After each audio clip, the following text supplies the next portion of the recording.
بسم اللہ الرحمن الرحیم۔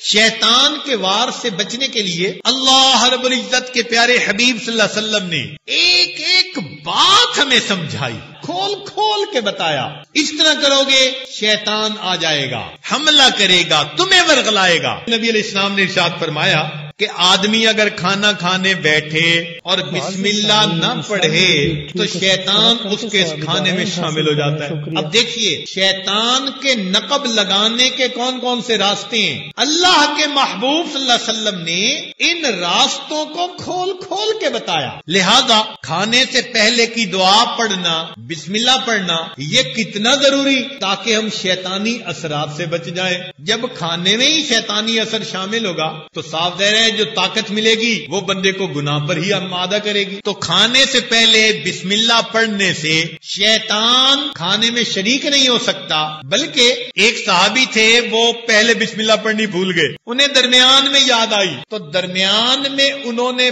پڑھ دی تو اللہ کے نبی مسکرا پڑے۔ کسی نے پوچھا اللہ کے پیارے حبیب صلی اللہ علیہ وسلم کیسے مسکرائے؟ فرمایا کہ شیطان اس کے ساتھ کھا رہا تھا، جب اس نے بسم اللہ پڑھا شیطان نے سب کھایا پیا نکال دیا، یہاں سے دفع ہو گیا۔ تو بسم اللہ پڑھنی کتنی ضروری۔ حدیث پاک میں آتا ہے جو بندہ رات کو اپنے گھر کا دروازہ بند کرتے ہوئے بسم اللہ پڑھ لے، شیطان رات کے وقت اس گھر میں داخل نہیں ہو سکتا۔ اب بات کتنی آسان ہے مگر اہم کتنی زیادہ۔